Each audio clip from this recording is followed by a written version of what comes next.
My parents forgot I existed, stole my inheritance and used my name for debt, so I laid a quiet plan, and what came next shattered their lives. Hello, my name is Venitra, and my parents didn't even notice when I moved 3 states away. Not a call, not a question, nothing. They posted a family photo that week with the caption, "All of us together." And I wasn't in it. But that was just the surface.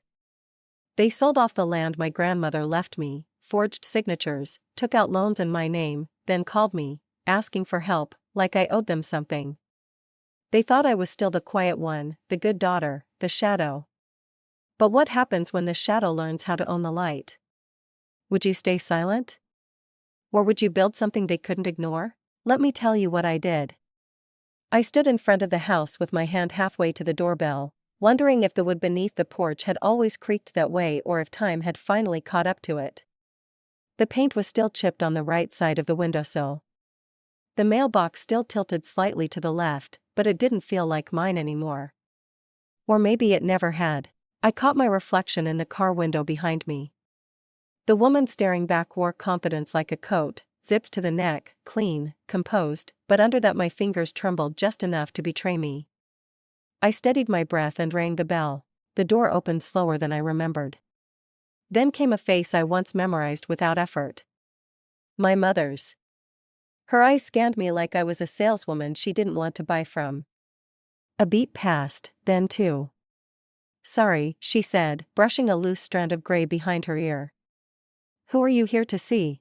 It took me a second to answer because I wasn't sure what was worse, the fact that she didn't recognize me or the fact that she sounded completely genuine. "It's me," I said. "Venitra." Her mouth parted just slightly. A moment of calculation flickered behind her eyes. Then the awkward rehearsed kind of smile that people give to avoid admitting they're caught. "Oh. Oh, right. Of course," she murmured. But she didn't move to hug me. Didn't even open the door all the way. I stepped in on my own. Inside, the house smelled of lemon polish and thyme. The hallway hadn't changed, but everything else had. The living room was rearranged. The couch was new. On the wall where my graduation photo used to hang was a framed print of my brother Darnell standing beside a city councilman, shaking hands like he had just solved world hunger. Above the mantel was a recent family photo. Everyone was there: Darnell, our sister, their spouses, a couple of cousins, even the dog. Not me. I walked into what used to be my bedroom. The walls were a pale beige now. My posters were gone. My bookshelf, the one my uncle built me when I was 10, replaced by a printer and filing cabinet. The room had been turned into a home office, efficient, quiet, and utterly indifferent. Later that evening, I checked into a modest motel on the edge of town. Lorraine had said there was no room left. "The house is full," she claimed like it was a hotel she didn't manage. After a lukewarm shower and dinner from a vending machine, I lay on the bed and opened my phone. Scrolling felt like a habit I couldn't quit. That's when I saw it. A Facebook post from my sister. "Happy birthday, Mom. So lucky to have all of us here. Family complete." I stared at it for a long moment, waiting to feel something sharp, anger, hurt, anything. But all I felt was the weight of confirmation. I laughed, not loudly. The kind of laugh that barely escapes your nose. The kind of laugh you use when something is too cruel to cry over, but too familiar to fight. 18 months ago, I left this place, packed my bags, moved 3 states away, and never once got a call asking where I'd gone. I had convinced myself it was my silence that kept them distant. But the truth, they never noticed I was gone. I didn't sleep that night. The motel room clock blinked through the hours, but my eyes stayed open, trained on the ceiling. My mind wasn't spinning. It had settled. Still, something in me itched for answers I already knew. Just past sunrise, I got out of bed, pulled on a sweater, and sat on the floor with the duffel bag I hadn't unpacked. From the side pocket, I pulled out a small plastic sleeve. Inside were a few folded receipts and a greeting card with a sun-bleached cover, roses, and gold script. "To the woman who gave me life." I stared at the florist confirmation slip. 2 years ago, sent to this same address. The card had been written in my hand to Mom. Thank you for everything you did when I didn't know how to say it. Love, V. The flowers were expensive. Back then, I'd just gotten my first major deal in Houston. I wanted to mark the moment with gratitude. Even if no one asked for it, even if no one would say thanks back. Except they did. Just not to me. I remembered the post clear as day. Thanks for the beautiful bouquet, sweetheart. You always know how to make me feel special. Love you, baby girl. Posted by my mother, tagged to my sister, captioned, from your favorite daughter. That day, I told myself it didn't matter, that she must have mixed them up. Maybe it was the delivery. Maybe the florist got confused. But even then, part of me knew better. Now, sitting on a stained motel carpet, card still sealed in its original envelope, I knew exactly what had happened. She knew where those flowers came from. She just decided who they should have come from. Later that morning, after some dry motel toast and 2 cups of bitter coffee, I drove back to the house. I didn't call ahead. I didn't need permission. Nobody noticed when I was gone. Why would they care if I showed up? The driveway was empty. Good. Darnell's truck wasn't there. I pulled up quietly, parked behind the shed, and walked around to the garage. The side door was still sticky on the hinge, same as always. I jimmied it open, careful not to make too much noise. The garage hadn't changed. Dust thick enough to write your name in, the smell of old paint and rust. I wasn't there to look around. I had a purpose. In the far back corner was a stack of storage boxes. I recognized the handwriting on the labels. One read, Venitra, school stuff. I crouched and pulled it down, brushing away a dead spider from the corner. Inside were binders, notebooks, my high school yearbook, and beneath those, neatly placed in a manila envelope, was the letter. I knew it before I even opened the flap. The envelope was sealed, but warped. The edges were crumpled, the bottom corner chewed at like it had been dragged around. Bits of dog hair clung to the paper. There were smudges, spots. It had clearly been shoved somewhere dirty, and it hadn't been opened. My handwriting was still on the front. For Mom, please read. I didn't open it either. I didn't need to. She never read it, never wanted to. She'd taken something I wrote in one of the hardest moments of my life, when I had just left college after a breakdown, when I was struggling to forgive her for the way she'd looked at me like I was disposable, and used it as lining for the dog bed. Probably thought it was trash. I stood up slowly holding the letter in my hand. Then I placed it back inside the box on top this time.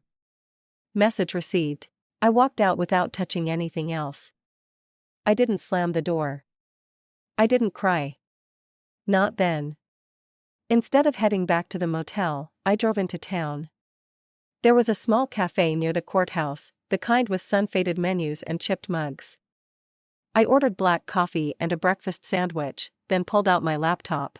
I checked my calendar, my inbox, and opened a folder labeled Mid-South Acquisitions. Inside was the pending purchase file for several rural homes nearing foreclosure. One address caught my eye. My old house, the one I just walked out of. The final stage of acquisition was in 5 days. I stared at the file for a moment. There were no bells ringing in my head, no alarms, just a strange stillness.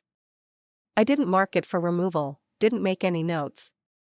I flagged it as internal interest, sensitive ownership confirmation pending, and closed the laptop. Then I picked up my coffee, took a sip, and leaned back in my chair. Let them keep thinking I came back because I missed them. Let them believe they still had control over what I knew, what I owned, what I wanted. Because truth was, they never saw me coming either. By the time Sunday rolled around, I had already made peace with what I wasn't going to hear. I didn't expect apologies. I didn't want explanations. I just needed to see it with my own eyes to prove to myself that what I'd been avoiding all these years wasn't a misunderstanding. It was policy. I pulled into the driveway 5 minutes late on purpose. The family brunch was in full swing. Through the windows, I saw Darnell holding court at the head of the table like he was running for mayor. Laughter drifted out when I opened the front door. No one turned. The dining room smelled like bacon and cinnamon rolls. I stepped in slowly, scanning for an empty seat. There wasn't one. Every chair was taken. Siblings, cousins, even someone's neighbor who wasn't even blood. I cleared my throat. Lorraine looked up, offered a polite nod like I was a last-minute guest at someone else's event. She didn't say sit down. She didn't say we missed you. Darnell didn't even glance my way. A bar stool was tucked near the kitchen island. I carried it over, made space at the corner of the table and sat with the same grace I'd learned in rooms where I wasn't invited. Plates were passed. Conversations flowed around me, never to me. I reached for eggs. The platter moved just as I did. I poured juice. No one asked if I wanted coffee. The silence wasn't loud.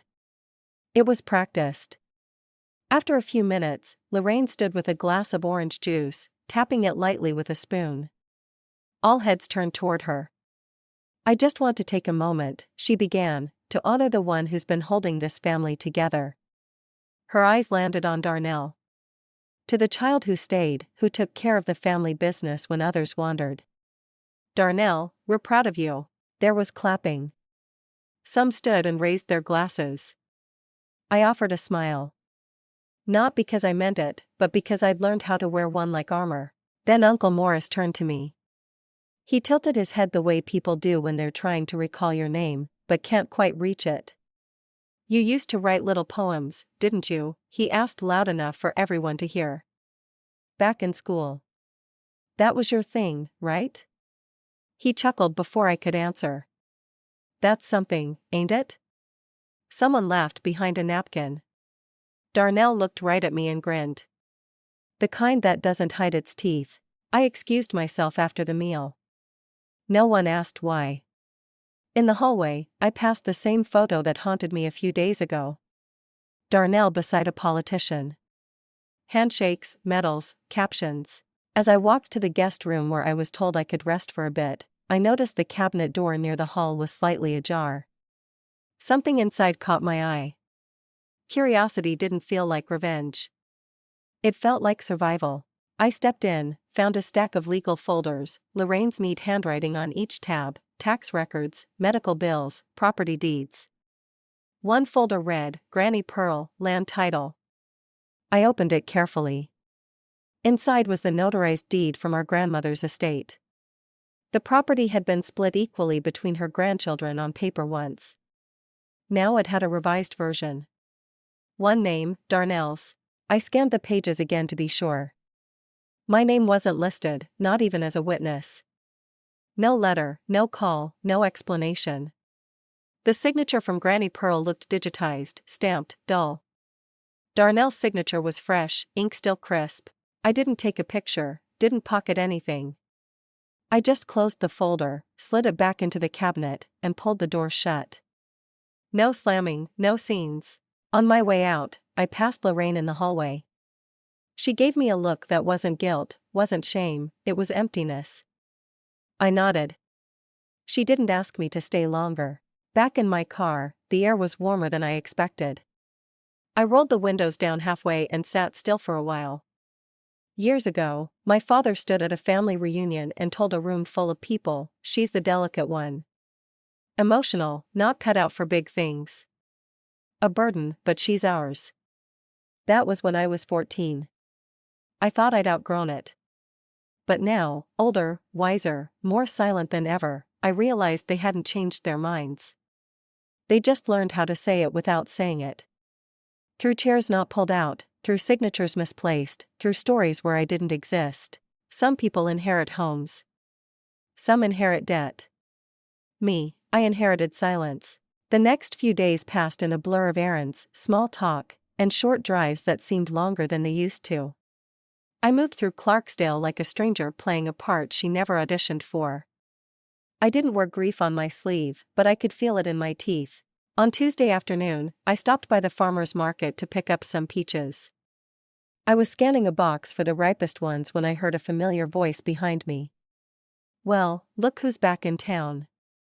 I turned and saw Mrs. Carla, the the neighbor who used to slip candy into my pockets when I was a kid.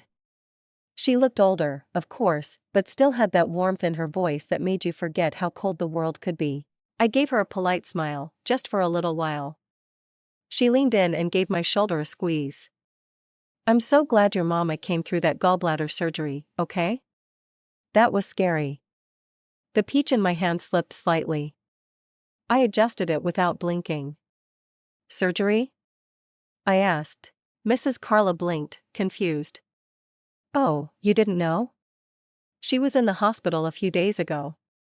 Out now, though. Thank the Lord. I nodded, managing to mumble something like, yeah, thank God. But the edges of my ears burned. After I left the market, I didn't drive back to the motel. I drove around, just aimless loops, stopped at a gas station, bought a bottle of water I didn't want, sat in the parking lot, and stared at the steering wheel. They didn't forget to tell me. They chose not to. That evening, I got invited to Darnell's pre-engagement dinner. It wasn't a formal thing, just close friends and family, according to the message Lorraine forwarded to me, without a single greeting attached. I showed up on time, slipped in through the side door like a background actor who knows not to block the camera. The house was decorated with twinkle lights and photo frames lined up on side tables. Smiling faces, matching t-shirts from vacations I wasn't invited to. After dinner plates had been cleared, everyone moved into the living room. Lorraine clicked the remote and a slideshow lit up the flat screen. Let's take a walk down memory lane, she announced with enthusiasm she never once used for anything involving me. Music played, the kind of sentimental background score that makes people tear up over nothing. Childhood photos, baseball games, dance recital, first days of school, all edited into a clean, glowing montage. I waited and never showed up. Even when they played old birthday videos, the camera angles were cropped, tight frames, faces turned just enough to cut me out without making it obvious. When the slideshow ended, everyone clapped. Darnell kissed his fiancée on the cheek. Lorraine dabbed her eyes. I got up and walked to the porch. Outside, the air smelled like cut grass and charcoal. I pulled out my phone. No messages. I scrolled through old emails. The last one from Lorraine had been a forwarded electric bill. No greeting, no context. 2 years ago. Back inside, dessert was being passed around. Brownies and vanilla ice cream. I walked toward the table, but stopped halfway. The chair I'd been sitting in earlier was gone. Someone had taken it, probably to the other room. No one noticed. I stood for a moment, then walked into the kitchen, fixed a plate, and sat by the back door. No one said a word. I didn't expect them to. For years, I thought the worst thing they could do was forget me. I was wrong. The worst thing was knowing they remembered and erased me. Anyway, I left the house that night without saying goodbye. No one followed me. No one asked if I made it back to the motel. It was almost funny how easy it had become for them to treat me like a loose thread no one wanted to pull. 2 nights later, around 10:30, my phone lit up with a number I didn't recognize. It was local. I hesitated, then picked up. Hello. A familiar voice answered, warm in tone, but tight at the edges. Hi, sweetheart. It's Mom. She said it like we'd spoken yesterday, like we shared recipes or traded weekend plans. I hope I didn't wake you. I know it's late, but your brother's in a bit of a bind with the mortgage. Nothing catastrophic, just complicated. She forced a chuckle. He's just stretched thin. The market's so unpredictable these days. I said nothing. We were wondering, she continued, if maybe your boss might be willing to help out. Just a short-term thing, bridge loan, strictly professional. You know how folks talk. We can't have people thinking we can't keep up. It was surreal. She was asking me to tap into a relationship she assumed I had for a favor she framed as saving the family's name. I stayed quiet long enough for her to speak again. Benitra, you there? Still silent. Well, anyway, think about it, okay? It would mean a lot to Darnell and to me. She didn't say I miss you. She didn't ask how I was. She just wanted access through a boss I supposedly worked under. I hung up without answering. The next afternoon, I stopped for gas on the way back from a property inspection. As I filled my tank, Mr. Franklin shuffled over from the pump across the lot. He still wore the same flannel cap and walked with a limp from his army years. "Didn't expect to see you back in these parts," he said, nodding. "Didn't expect to be back," I replied. He looked at me for a moment, then leaned in slightly. "I know it ain't my place, but I figured you ought to know. Your mama and Darnell are about to lose the house. They borrowed heavy, put everything under his name." I stared at him. He kept talking softer now. "Bank already turned them down. They're scrambling. Don't want nobody to find out." My hands were still on the pump handle, but my body had gone still. "They're not coming to you because you're family," he said. "They're coming because they're out of options." That night, I sat in a quiet booth at a small cafe near downtown. Laptop open, documents pulled up. The address of the house I grew up in was highlighted in yellow. Pending foreclosure. Purchase negotiations already in progress. I didn't need to ask who was handling the file. I was. My name sat at the top of the acquisition paperwork, co-owner of the firm currently working to finalize the buy. I flagged the file for internal handling, not to stop it, to protect it from interference, from family, from sentiment. A few minutes later, I picked up my phone and called the number Lorraine had used. She answered on the first ring. "Venitra. Mom, you asked if my boss could help with Darnell's mortgage," I said flatly. She hesitated. "Yes. Did you talk to him?" I didn't give her the chance to keep spinning. "I am the boss." Silence. "I don't approve financial rescues for people who forget I exist until they're underwater." I could hear her breathe in sharply. She tried to recover. "That's not fair, baby. You know how family works. Sometimes we fall apart, but we're still blood." "Ask Darnell," I said, my voice calm. "He's got all the titles, doesn't he?" There was a soft gasp, then a sniffle. She was trying not to cry or trying to make sure I heard her doing it, but I didn't raise my voice. I didn't soften my tone. "I've been invisible long enough," I said. "Let's keep it consistent." Then I hung up. For a moment, I just sat there. The hum of the fridge behind the counter filled the space around me. The waitress brought a refill without asking. I stirred my coffee slowly. The empire they ignored was about to own the house they worshipped. The next morning, I got a text from Lorraine. "Can you swing by the house? Just want to talk. Nothing heavy."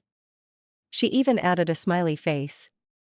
I stared at it for a minute, then replied, "Sure, 2 o'clock." Before heading over, I stopped at a cafe and picked up an iced tea, then made one more stop at the firm's satellite office downtown. I asked Hannah, one of my legal advisors, to come along. I didn't tell her why, just asked if she could meet me at the gas station 2 blocks from the house and wait in the car just in case. She didn't ask questions. That's why I trusted her. At 2:05, I pulled up the gravel driveway, parked, and walked up to the porch like I wasn't walking into a setup. Lorraine met me at the door with a practiced smile and a plate of lemon cookies. "Darnell's here, too," she said as if that were normal. "Just a quick thing to go over." He was already at the kitchen table, papers laid out, pen clipped neatly to the top. Lorraine sat next to him. The plate of cookies stayed untouched. Darnell gestured to the stack. "It's just a signature.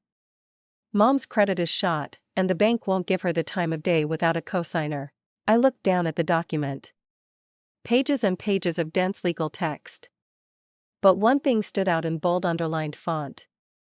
Joint responsibility. All financial burden shared equally by signing parties. No clause for removal. He smiled the way people do when they think they've rehearsed their part. "Well, come on," he said. "No risk to you. You've got the money. You don't even need to do anything. Just sign so we can keep the house." Lorraine chimed in softly. "You owe this family something, don't you?" I pulled out my bag, unzipped the side pocket, and set a small digital recorder on the table. Would you mind repeating that? They both froze. Darnell's mouth opened, but no words came. Lorraine's smile faded. I'm going to take this home, I said calmly, collecting the papers. And have my legal team look it over. Darnell scoffed. Seriously? You're dragging lawyers into this? You did, I replied. When you brought me into something that's already falling apart. I stood up. Lorraine reached out gently. Benitra, this is your family. We're not trying to trap you, just asking for help. I met her eyes. You're asking for access. That's not the same thing. On the way back, I stopped by a diner for a late lunch. It was the kind of place where everyone knew someone's aunt or cousin, where gossip passed like condiments across the table. I sat at the counter and ordered coffee. 10 minutes later, someone tapped my shoulder. It was Denise Chapman. We'd gone to school together. Different circles, but still familiar. She leaned in like we were best friends. I heard you're still mad. I turned slowly. Darnell says you're freezing them out. Just letting them sink. That you like watching it happen. I didn't blink. You'd be amazed how loud guilt sounds when it's dressed up as duty. She opened her mouth, thought better of it, and left. Back in my car, I laid the contract out across the passenger seat and read every word. Hidden beneath the jargon and fine print was a clear trap. One I was expected to walk into with my eyes closed. The agreement didn't protect me. It exposed me. If Darnell missed a payment, which he would, I'd be liable for the full amount, and there was no clause to opt out. It was signed by him, prepared by his friend's firm, already notarized. I folded the papers neatly, tore the corner just slightly, slid them into an envelope, and attached a sticky note. This is the last time you mistake silence for compliance. That evening, just as I was sorting through emails at the motel, my phone buzzed again. Voicemail from Lorraine. Her voice no longer warm. I raised you better than this. I don't know who you've become, but people are talking. People are asking why you're acting so cold. You're embarrassing this family. I hit play again, then forwarded the file to Hannah. After a pause, I recorded my response. You didn't raise me. You raised an image, a story, something you could point to in public. But that version of me died the day you taught me love was conditional. I'm not here to perform anymore. I'm not here to be silent for your comfort. I hit send, and for the first time in weeks, I slept soundly. They thought I'd fold like before, but this time I brought paper that bites back. The courthouse wasn't grand, just tired, beige carpet, flickering fluorescent lights, and a podium with a microphone that squeaked every time someone adjusted it. I sat in the back row while names were called. Most people were here to dispute fines, finalize property sales, settle debts they couldn't carry anymore. When they called the Henderson case, I stood. I didn't rush. Inside the small hearing room, Darnell was already seated at the front table, Lorraine beside him, flipping nervously through paperwork. A few locals filled the back, probably city staff and a couple of reporters fishing for small-town drama. When I walked in, I didn't look at either of them. I walked straight to the desk and handed over the final signed transfer documents. My name, my firm, everything in order. The clerk gave a brief nod and announced, acquisition confirmed. Effective immediately. Whispers followed like smoke. Darnell leaned toward Lorraine, muttering, bet it's one of those out-of-state developers. Probably going to tear it all down. Then the back door opened again. This time it was me who stepped through, dressed in navy, clipboard in hand, no apology in my stride. Silence, the kind that doesn't need shushing. I walked past the folding chairs, past the city seal on the wall, and took my place at the other table. The clerk cleared his throat. Just to clarify for the record, Miss Benitra Henderson holds 61% ownership in the purchasing entity and has acted as the primary decision-maker in this acquisition. Lorraine's eyes widened. Darnell froze. The banker beside them stammered. She's had power of attorney on this deal since last quarter. I finished for him without looking away from the panel. Darnell blinked hard. You went behind our backs. No, I said. I went through the front door. You just weren't watching.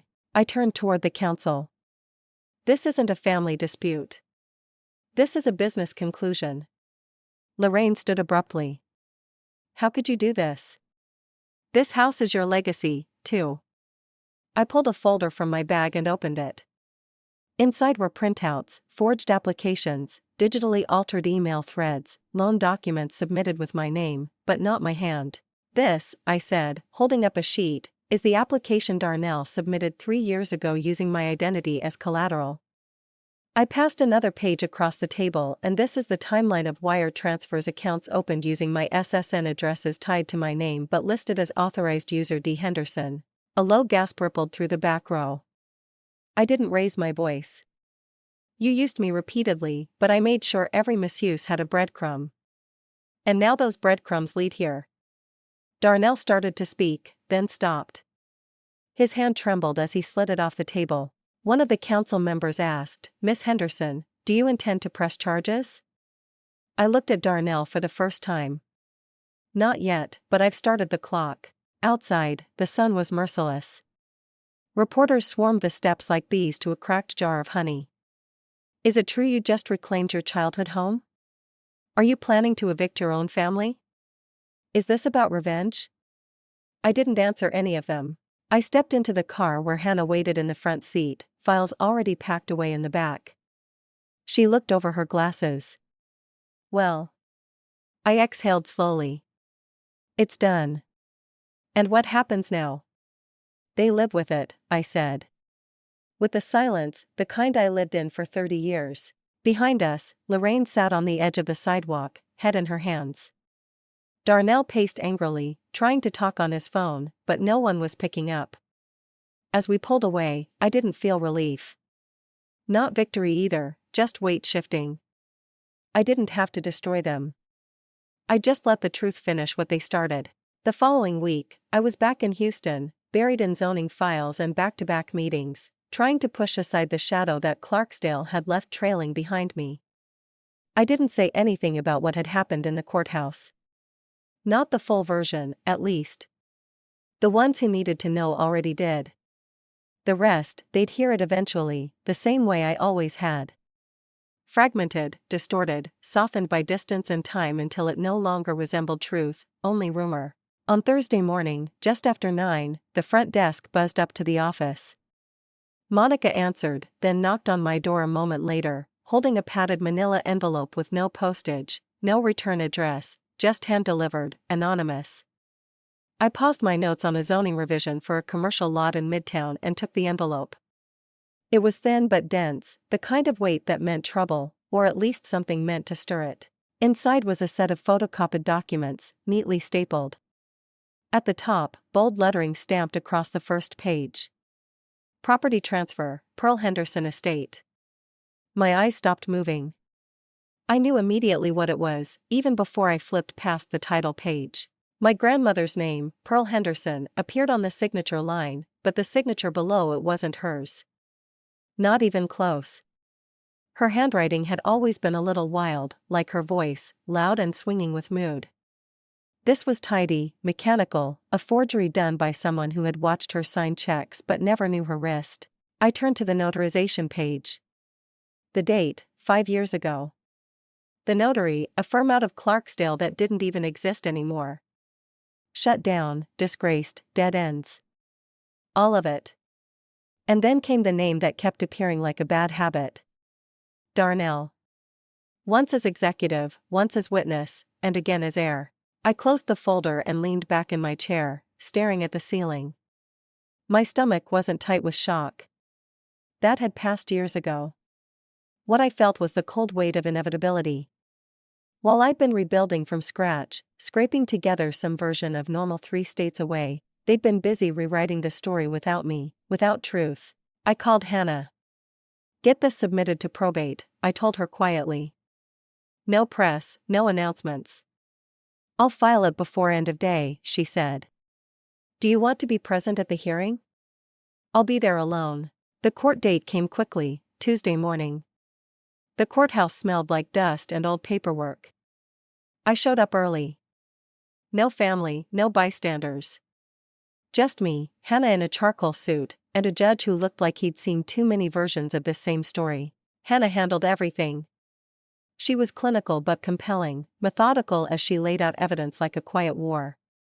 She showed digital timelines, voice recordings, sworn affidavit from people who remembered Pearl's voice in those last years. People who remembered who was really there and who wasn't. People who hadn't forgotten what family meant, even if family had forgotten them. There were no objections. No lawyers standing up to argue. No one came to contest it. 15 minutes later, the judge signed off. The documents were declared invalid. The land, nearly 20 acres of hardwood and memory, was legally and irrevocably mine. Always had been by birth and by blood.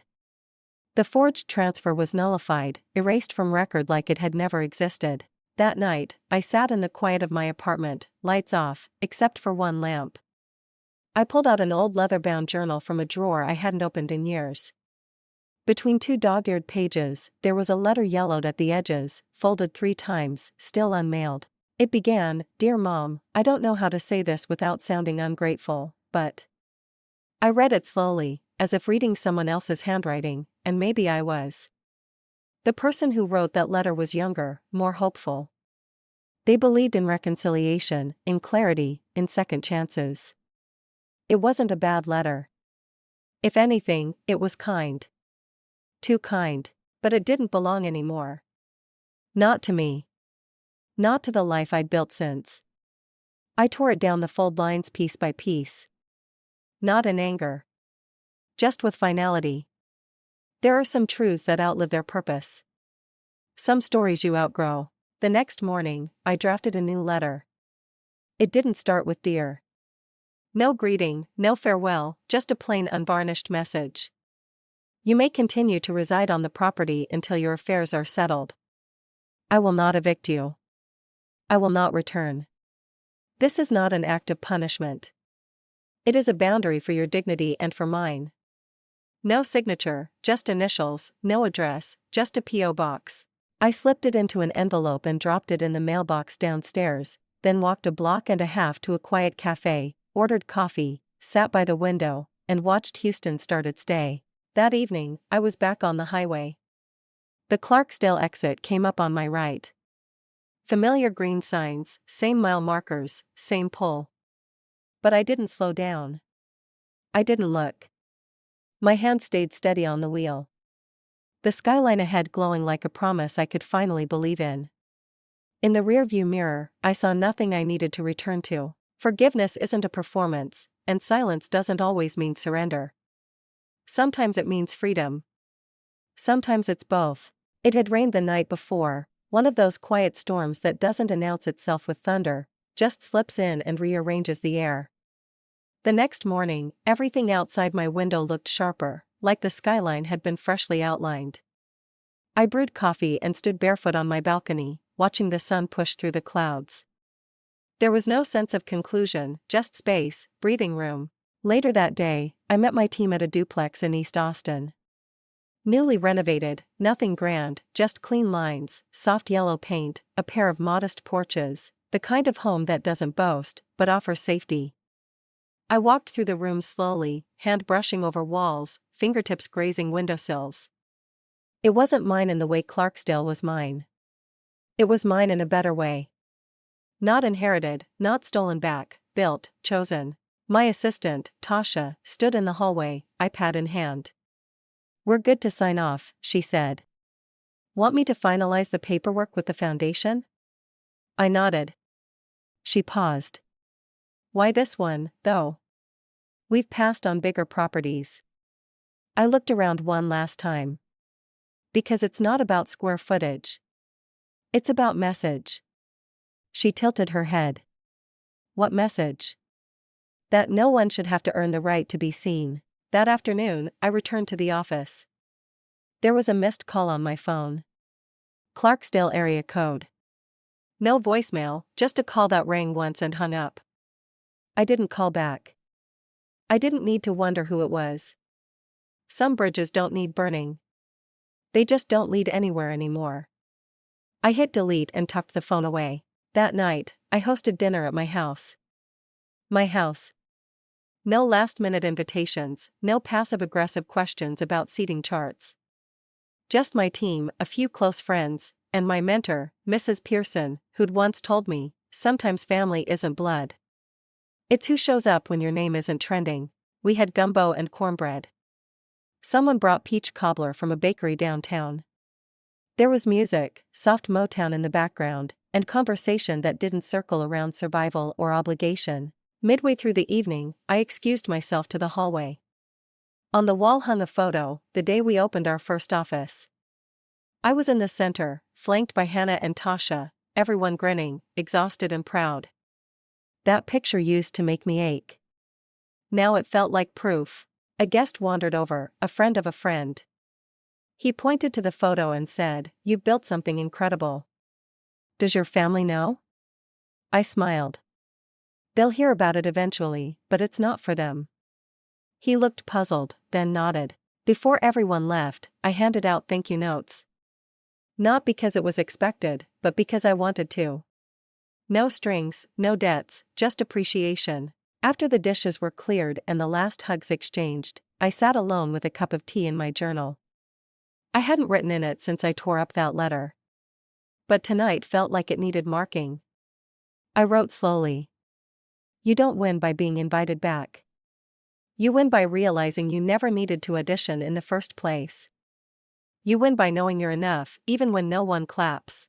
I closed the journal, set it beside the lamp, and walked to the balcony again.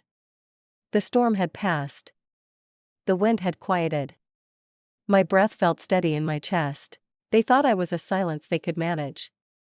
But this empire, it's not made of walls or land. It's made of the woman they never saw.